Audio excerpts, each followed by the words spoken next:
আজকে শুরু করছি রকিব হাসানের আতঙ্কের নীল পাহাড় ৩ গোয়েন্দা সিরিজের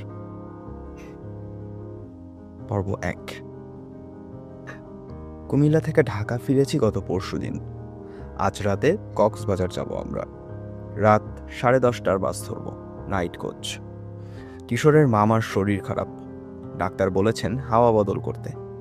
সেজন্য বিশ্বস্ত কাজের লোকের ওপর বাড়ি দেখাশোনার ভার দিয়ে স্বামীকে নিয়ে সকালবেলায় গাড়িতে করে চলে গেছেন মামি। আমরাও তাদের সঙ্গে যেতে পারতাম, কিন্তু নাইট কোচে যাওয়ার লোভে থেকে গিয়েছি। ঢাকা থেকে নাইট কোচে যাওয়া নাকি দারুণ একটা অভিজ্ঞতা। ও ভালো কথা, কালু আমাদের ভীষণ ভক্ত হয়ে গেছে, তাই দাদিকে বলে ওকে কিছুদিনের জন্য নিয়ে এসেছি আমরা। বাসে কুকুর নিতে দেয় না, তাই ওকে তুলে দিয়েছি মামা মামির গাড়িতে। যাই হোক, বাসা থেকে বেরিয়ে ট্যাক্সি নিলাম, চলে এলাম বাস স্টেশনে। বেশ কয়েকটা বাস কোম্পানির অফিস আছে ওখানে। আমরা যেটাতে যাব তার নাম স্পিডবার্ড। মুসার যে কি হলো আজ কে জানে। শুরু থেকেই খালি খুঁত ধরতে আরম্ভ করলো। কিশোরকে জিজ্ঞেস করলো, এত বিদেশি নামের ছড়াছড়ি কেন এখানে? প্রায় সবই তো দেখি ইংরেজি, বাংলা নামের কি এতই অভাব? যারা রাখে তাদের বাংলাটা সেকেলে কিংবা গেও মনে হয় হয়তো, জবাব দিল কিশোর। তা কেন? নিজের ভাষার চেয়ে অন্যের ভাষা বেশি ভালো? জানি না, এসবই হলো রুচির ব্যাপার। কেউ যদি ইচ্ছে করে নিজের ভাষাকে অবহেলা করে, কিছু বলার আছে? ব্যাগ সুটকেস হাতে অফিসের দিকে এগোলাম আমরা। বিনীত ভঙ্গিতে এসে দরজা থেকে এগিয়ে নিয়ে গিয়ে আমাদের ওয়েটিং রুমে বসালো টাই পরা স্মার্ট তরুণ অ্যাটেন্ডেন্ট। জানালো আমাদের বাস এখনো আসেনি, একটু বসতে হবে। খানিক পর আরেকজন অ্যাটেন্ডেন্ট এসে খবর দিল 11টার যাত্রীদের বাস এসে গেছে। গাড়িতে উঠতে অনুরোধ করলো। ফোঁস করে উঠল মোসা, 11টা? 10:30 আগে না 11টা আগে? একটা বিদেশি ছেলের মুখে পরিষ্কার বাংলা শুনে অবাক হয়ে তাকালো অ্যাটেন্ডেন্ট। অবশ্যই 10:30, হাসি মুখে বিনীত স্বরে জবাব দিল সে। কোনো কারণে 10:30টার গাড়িটা আসতে দেরি হচ্ছে হয়তো, যা ট্রাফিক জ্যাম। তাহলে আর টাইম ঠিক করে দিয়ে লাভটা কি হলো? তর্ক শুরু করলো মুসা। বলে দিলেই হতো টিকিট নিয়ে যান, যখন গাড়ি আসে তখন উঠবেন। তার সঙ্গে গলা মিলিয়ে আরো কয়েকজন যাত্রী ক্ষেপে উঠল। একজন তো একেবারে মার মুখ। বেগতিক দেখে খবর নেয়ার ছুতোয় ছুটে পালালো অ্যাটেন্ডেন্ট।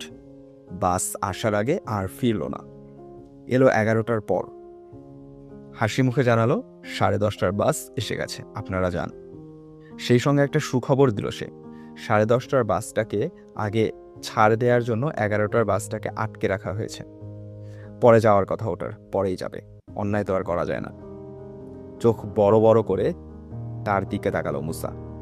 মুখ ফসকে কি বলে বসে মুখ পোড়া নিগ্রোটা, সেই ভয়ে তাকে কথা বলার সুযোগ না দিয়ে আবার পালালো অ্যাটেন্ডেন্ট। যাক, বাসে তো ওঠা হলো। কিশোর আর মুসা বসলো পাশাপাশি। আমি বসলাম ওদের পাশের সিটেই, অন্য সারিতে। ড্রাইভার উঠে ইঞ্জিন স্টার্ট দিল। সবগুলো আলো জ্বেলে দিল সেই বাসের অ্যাটেন্ডেন্ট। তারও টাই পড়া, আচার আচরণ কথাবার্তায় শিক্ষিত ছেলে মনে হলো, তবু ভঙ্গিটা কেমন আড়ষ্ট। বাসের সামনে ড্রাইভারের কাছে দাঁড়িয়ে যাত্রীদের দিকে মুখ করে বলতে শুরু করলো, সম্মানিত যাত্রীবৃন্দ। তার সংকুচিত কাচুমাচু ভঙ্গি দেখে খুব করে হেসে ফেলল মুসা। ইশারায় তাকে চুপ থাকতে বলল কিশোর।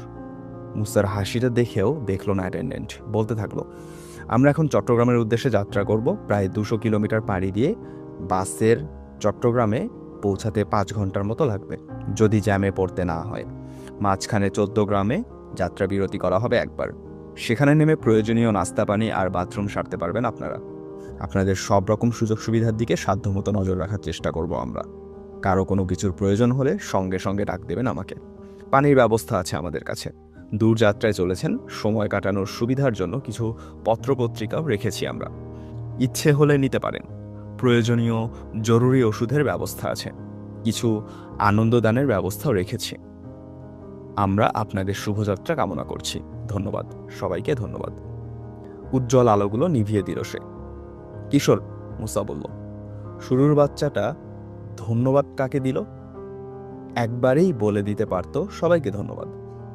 এমনিতেই একটা ভারী শব্দ, ওরকম 2বার বলার দরকারটা কি? নাকি বাংলায় ধন্যবাদ দেওয়ার কায়দাটাই ওরকম? না, ওরকম না। এরা বেশি স্মার্টনেস দেখাতে গিয়ে কথা বলাটাকেও হাস্যকর করে ফেলে। রেগে গিয়েও বলল কিশোর, উফ, ভুল ধরাগুলো একটু বাদ দেবে মুসা, দয়া করে। পানি চাইলো একজন যাত্রী। প্লাস্টিকের বোতলে ভরা পানি নিয়ে এগিয়ে এলো অ্যাটেন্ডেন্ট। ব্যাস, শুরু হয়ে গেল হাঁকডাক। আমাকে দিন, আমাকে দিন, এই যে এই পানি, এদিকে আসুন, এই মিয়া পানি। মুসাকে আর কি দোষ দেব? কাণ্ড দেখে আমিও হতবাক। এতটা পিপাসা নিয়ে এতক্ষণ চুপ করেছিল কি করে লোকগুলো? নাকি বোতল দেখে মনে পড়ল? মনে হচ্ছে পিপাসা পাক আর না পাক, পয়সা উসুল করার জন্য ব্যস্ত হয়ে উঠেছে সবাই। পানি সাপ্লাই দিতে দিতে হিমশিম খাওয়ার দশা বেচারা অ্যাটেন্ডেন্টের। পানি খাওয়ার পর ম্যাগাজিন চাইল আরেকজন। ব্যস্ত হয়ে গেল আরও অনেকে। হঠাৎ করেই যেন পড়ার নেশায় পেয়ে বসেছে।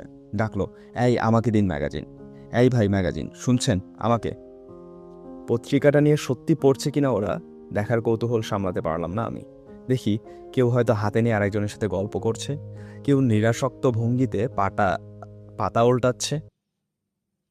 সত্যি সত্যি পড়ায় কারো মন আছে বলে মনে হলো না। বাস ছাড়লো। কয়েক গজ যেতে মাথার উপর খড় করে ফুল ভলিউমে বেজে উঠল স্পিকার। চমকে গেলাম। প্রচণ্ড এক বাড়ি মারলো যেন মাথায়। ফুল ভলিউমে বেজে উঠল হিন্দি গান। ড্রামের ধুরুম ধুরুম শব্দে মুসা কানে আঙুল দিয়ে ফেলল। অ্যাটেন্ডেন্টকে ডেকে বলল, এই যে ভাই শোনেন। লোকটা কাছে এসে বলল, এসব কি? বিনীত গলায় বক্তৃতা দেওয়ার ভঙ্গিতে শুরু করলো অ্যাটেন্ডেন্ট। অনেক পুরনো দিনের হিন্দি গান নতুন করে গাওয়া হয়েছে। দেখছেন না, মিউজিক একেবারে আধুনিক, যাত্রীদের খুব পছন্দ। গান তো আমারও খুব পছন্দ, কিন্তু পুরো ভলিউম দিয়ে এভাবে কান্না ফাটিয়ে আসতে বাজালেও শোনা যায় না। ভলিউম কিছুটা কমিয়ে দেয়া হলো, কিন্তু তারপরেও যা রইল সেটা অত্যাচার। বাস এতক্ষণে শহর এলাকা পেরিয়ে এসেছে, ছুটছে তীব্র গতিতে। বাইরে গভীর হচ্ছে রাত, নীরব নির্জন। কৃষ্ণপক্ষের চাঁদ উঠেছে। দুই পাশে সরে যাচ্ছে মাঠের পর মাঠ। তার উপর ওধারে পড়ে আছে গাছপালায় ঘেরা গ্রামাঞ্চল। সুন্দর পরিবেশ, ভালো লাগতো, খুব ভালো লাগতো, যদি খালি ওই গানের অত্যাচার থেকে বাঁচা যেত। বুঝলাম, এই গানই হলো আনন্দ দানের ব্যবস্থা। এই যদি হয় আনন্দ, তাহলে ভয়াবহ যন্ত্রণা কোনটা? বিশেষ করে নাইট কোচে। এখন হলো মানুষের ঘুমানোর সময়, এখন কি গান বাজনার নামে এই চিৎকার চেঁচামেচি ভালো লাগে? শেষে কিশোরও আর সহ্য করতে না পেরে অ্যাটেন্ডেন্টকে ডাকলো, বুঝিয়ে বলল, ভাই এটা বন্ধ করে দিলে হয় না? আনন্দের চেয়ে তো কষ্টই বেশি দিচ্ছেন। বুঝলো লোকটা। মাথা ঝাঁকিয়ে চলে যাওয়ার সময় আরেক সিট থেকে ডাকলো আরেকজন। বলল, গান বন্ধ করবেন না।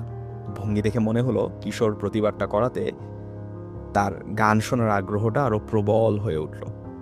জোরাজুরি করার, নিজের ইচ্ছা খাটানোর এক অদ্ভুত প্রবণতা অনেকের মাঝেই লক্ষ্য করছি।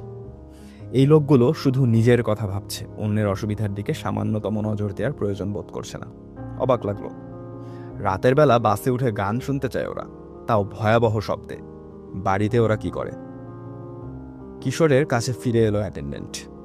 হাত উল্টে নিরাশার ভঙ্গি করে বলল, আপনি বলছেন বন্ধ করতে, উনি বলছেন চালাতে, কোনটা করি বলুন? ঠিক আছে, আস্তে বাজান যাতে সহ্য করা যায়। বাস চলছে।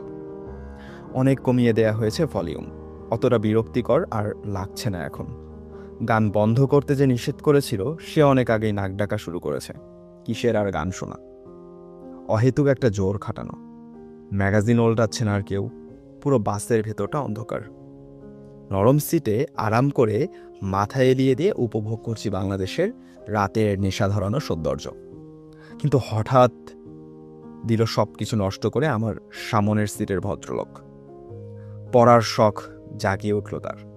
মাথার ওপরের রিডিং লাইটটা জেলে দিয়ে অ্যাটেন্ডেন্টকে ডাকলো, ম্যাগাজিন আনতে বলল। ভঙ্গি দেখে মনে হলো দিগ্গজ পণ্ডিত। চাহিদা পূরণ করলো অ্যাটেন্ডেন্ট। পত্রিকার পাতায় বড়জোর মিনিট 10 চোখ বোলালো ভদ্রলোক, তারপরই শখ খতম।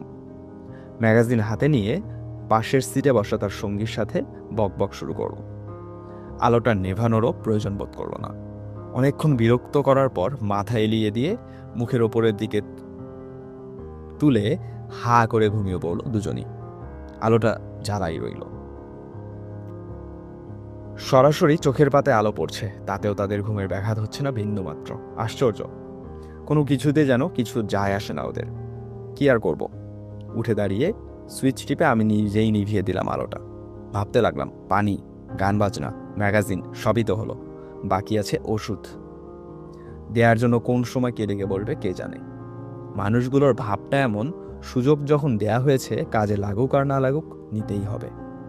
গাটের পয়সা খরচ করে টিকিট কেটে ওঠা হয়েছে, যতটা সম্ভব উসুল করে নেওয়াই বুদ্ধিমানের কাজ। তাতে সুবিধার চেয়ে অসুবিধা বেশি হলেও পরোয়া নেই। ফেরি পার হলো বাস। তারপর থেকে আর অবশ্য আর কোনো রকম অসুবিধা হলো না, কারণ যাত্রীরা সবাই ঘুমিয়ে পড়েছেন। মুসাও ঘুম। জেগে আছি আমি আর কিশোর, আর জাগছে ড্রাইভার আর তার অ্যাটেন্ডেন্ট। 14 গ্রামে এসে আবার সব আলো জ্বেলে দিল অ্যাটেন্ডেন্ট।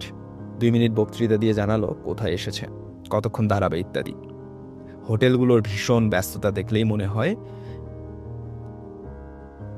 এখানে রাত 1:30 বাজে। গরম গরম পরোটা আর ডিম ভাজতে দেখে মুসা আর থাকতে পারলো না। বলল, কিশোর চলো খেয়ে আসি, খিদে পেয়েছে। নামলাম আমরা। ভেবেছিলাম এত রাতে ভালো লাগবে না, কিন্তু দারুণ লাগলো পরোটা আর ডিম ভাজা। 2 ডিম আর 2 করে পরোটা খেয়ে চা খেয়ে ফিরে এলাম বাসে। বাস ছাড়লো, কিন্তু যতক্ষণ থামবে বলেছিল অ্যাটেন্ডেন্ট, তার প্রায় দ্বিগুণ দেরি করে। কিছুটা এগোতেই সামনে দেখা গেল রাস্তা ভেজা, তার মানে একটু আগে এখানেও বৃষ্টি হয়েছে। তবে মেঘ কেটে গেছে, আকাশে হলদে চাঁদ, ধূসর কেমন যেন ভুতুরে লাগছে রাস্তার 2 পাশের জমিগুলো। সেই সঙ্গে বাসের ইঞ্জিন আর বাতাসের একটানা গো গো শব্দ। সত্যি আশ্চর্য ভালো লাগছে। মাত্র 2-3 ঘন্টা আগে সেই বিরক্তিকর কাণ্ডকারখানা সব ভুলে বসে আছি। মনে হচ্ছে অত্যাচারগুলো হয়েছিল বহু যুগ আগে, অন্য কোনোখানে।